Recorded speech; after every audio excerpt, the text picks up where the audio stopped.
Here are my week 3 and 4 2025 lessons. I had quite a few. Three, four, five. I think 5 lessons, if I calculate quickly and accurately.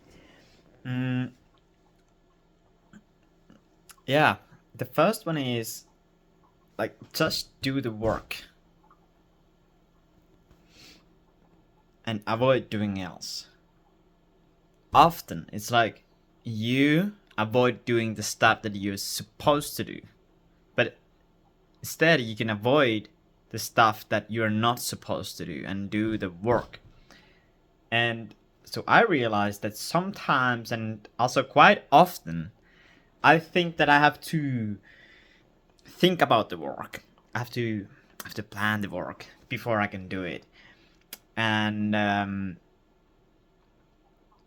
then what happens is that I tend to use a lot of time on planning on how to do it, like, or how how I will do it, or what I need to do. Need to think about it, how I will do it, and all those things. They are like distraction, and I'm wasting my time. And so, why is that? It's because growth is fundamentally risky for ourselves. So if you're already alive and we have food, we have shelter. So then our brain wants to like, yeah, chill. No issue, chill. It's all good. And it requires energy to do the stuff, like solve the problem that you have to solve to get to the next level. And your brain wants to keep you here because you are already alive. But if you're gonna convince your brain that you must grow or otherwise you won't have offspring. Let me turn off my alarm. And then it becomes like otherwise I won't eat. So then your brain will do the work. That's a way to trick your brain. But the main why is that you have a limited energy and your brain is trying to save energy all the time. So that's why it makes you distracted from the real work that would get you to the next level. The lesson is like you should spend like 90% of your time on solving the biggest, urgent, and the growing problems that block your future steps. So, what is the next biggest obstacle between you and your goal? Like the thing that will block all the future steps also, if that is not solved. That is the thing that you should be working on. And then be aware of the fact that your brain is trying to save energy. So if you feel comfortable, you have everything, sort of. If you think that you have everything, then it's very hard to grow because your brain knows that, oh, we have everything, so no need to grow. So you have to you trick your brain to thinking that, oh, so we will not have this or this or this thing if we cannot do this. And then you reward yourself. The steps are spend around like 2 to 4 hours per week on reflecting on the biggest problems between you and your goal. Weekly. And then create steps on solving those problems. Then just do the work and solve those problems. Whenever you notice yourself thinking about doing the work or planning about the work, or I have to go for a walk to think about the work, then you know that, oh, so I'm distracted. And then start working and do the work. And if you don't know how to do the work, then you have to plan before you start the work on how to actually do the work. That was the first one. Let me move to the second one. Yeah. Don't wake up in the middle of a REM sleep or deep sleep. Really bad idea. So I woke up in the middle of a sleep cycle and I was streaming and I noticed that it really takes like 30 minutes or maybe even an hour to get really like back to the game if you wake up when you're dreaming. And why is that? I think it's because if your brain is in a deep sleep or REM, then it takes it time to switch off from that state, those brain waves. So then it's much better to wake up before you get into that state or after you come back from that state. The lesson is like aim for waking up when you wake up naturally, and or use an alarm clock to wake up when you are sleeping in the light sleep stage. The steps are: figure out your natural sleep cycle. How many minutes is that? Is it like 1.5 hours or more or less? And how much it is if you work out, if you do a lot of work, a lot of stress, less stress. And those have a sort of a table in your mind or in Excel, like how much is it roughly that you need. Do Excel. I should do that too. I just did that too. Yeah, aim for waking up naturally on light sleep by going to bed early. It's not about the alarm, it's about like when do you go to sleep. Like, do you go early enough to sleep? If you need to wake up earlier, then set an alarm so that it suits your sleep cycle, e.g. like 1.5 hours or whatever it is. So it's like 4.5 hours, 6 hours, or 7.5 hours, whatever is your sleep cycle. And that's how you set your alarm. Moving to the third one. This is huge. You must stop wishful thinking, or you can just continue suffering. So optimism is good, but when optimism is used for wishful thinking, it's very damaging and it will make you suffer if you don't face the reality. So yeah, I have an example here. So I flew to a different country with an expensive device in my backpack, and then I just like I was like, yeah, so we can just send it back by post. So I didn't bring it back. And then and we tried to send it back by post, and then those people who shipped that stuff didn't accept it because it has battery. And so then it became very expensive. And that thing is still not resolved. And we used a lot of time for that.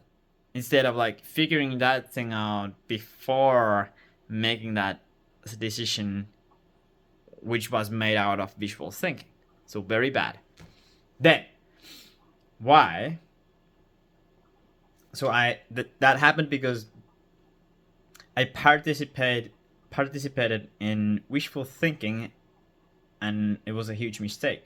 And there is a natural tendency amongst optimists that they think like, yeah, I wish it goes well, and they hope for the best, but the hope doesn't help. Hope doesn't solve problems. So then the wishing part there is complete waste of time. Instead, what you should do is like solve the problem, like figure out the plan. What are the steps for that stuff? And a lesson is, instead of wishing the things to work out well, you should spend your time planning and analyzing risks so that the things can actually work out. The steps are, so what are the main obstacles between us and our goal? Okay, list all the risks and obstacles, then plan one by one how to overcome them, and then what and is the best way possible to achieve a goal. Oh, so plan, can you solve those problems, and is that solution feasible enough for you to reach your goal? So if it's not feasible enough, then you cannot do it. You have to find another way so that it is actually feasible. You cannot wish. You should never wish that, okay, so I wish it will be feasible enough. No, that's a trap. That's a really bad idea. So if it's not feasible, you have to stop and reconsider until it's feasible within the limit and the range you made before that thing were planned. So then if it's feasible, then write down the practical steps on how to actually do it and how it will be done, if you don't have the steps, it's still wishful thinking. If you know the steps, okay, so we have to, what could it be? Like, we have to eat. So, to eat, we need to have a spoon, or we can also use our hands. It's also feasible, but it's not very convenient. So, but it's feasible. Okay, we need to have a spoon. We need to have the food that we eat. We need to have something that we warm the food in. Is that feasible? Yes, but if we don't have it, is it feasible? Yeah, but it's inconvenient. But we can still do it. Okay, and then we need to have a bin where to put the food if there is some leftovers. Then we also need to know how to eat the food. Like, this is a step, but it's so automated that we tend to ignore all these facts. And so I might have even missed many parts of eating food. But yeah, so that is the thing. Like, if you don't have the steps, you're still wishing, and that's a huge mistake.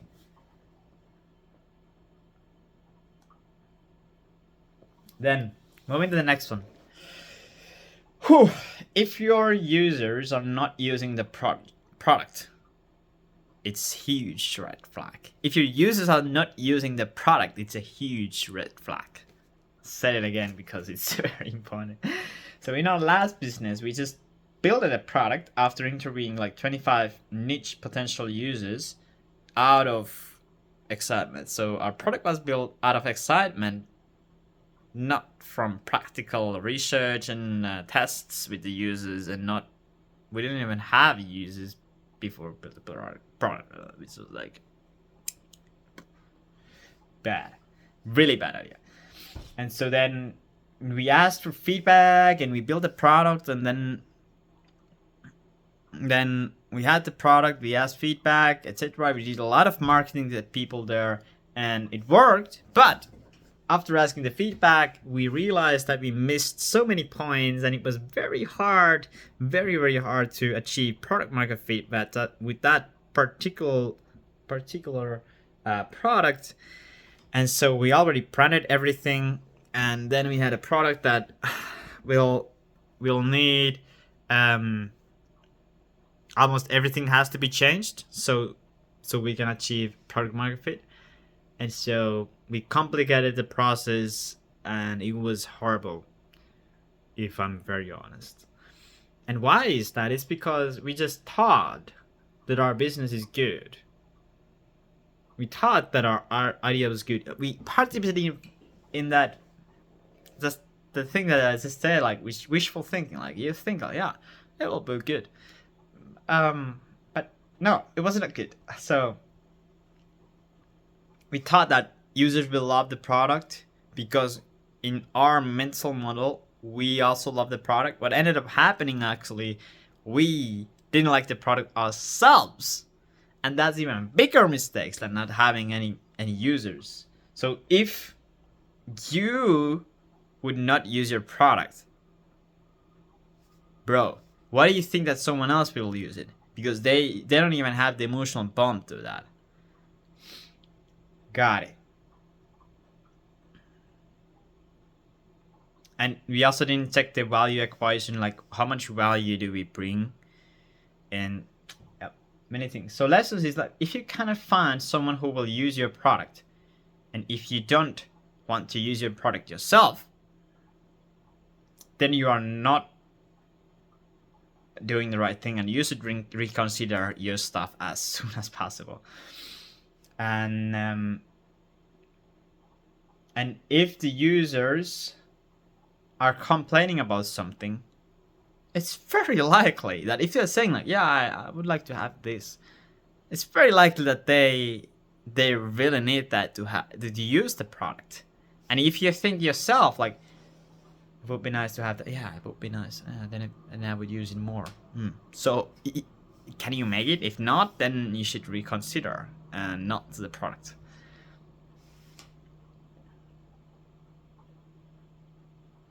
I'm like, it's like, yeah, so if they're complaining about something, it's very likely that there's a reason for that. And so you should avoid fundamental attribution error, which is like you tend to think that, yeah, it's because their personality that used to this stuff, but it's not. It's because the circumstances.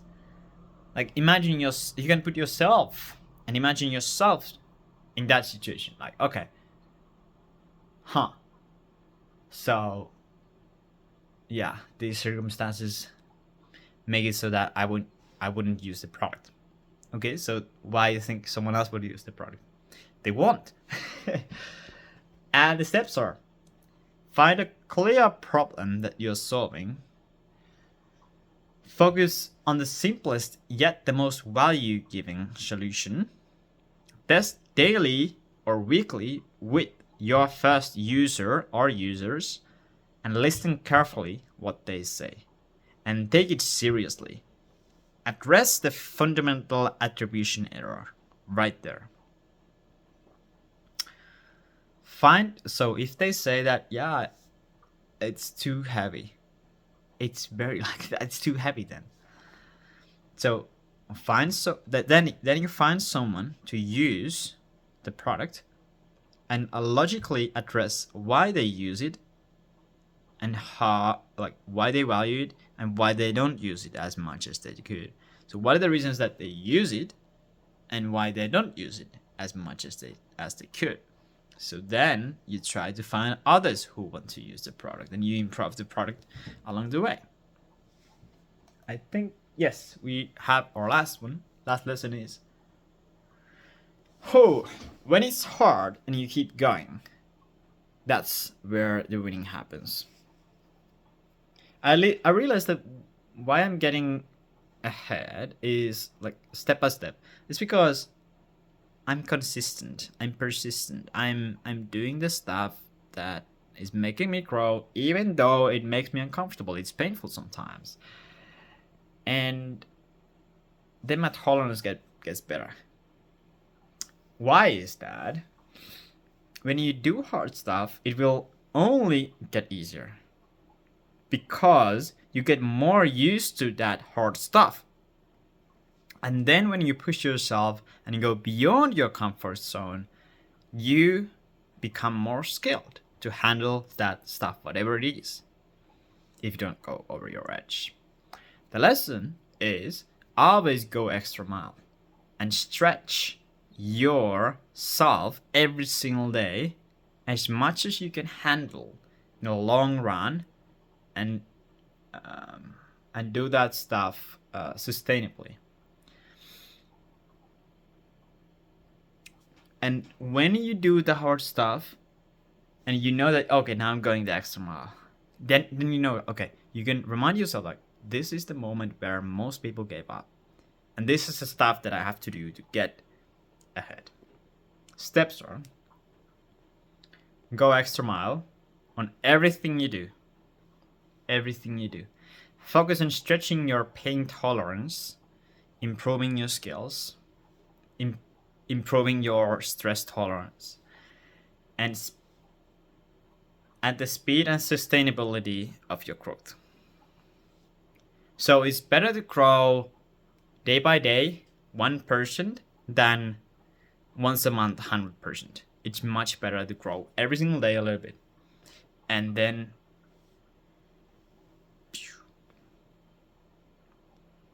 it's exponential.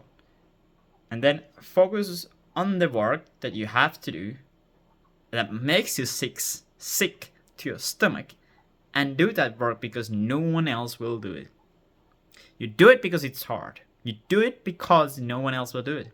And that's why you can do well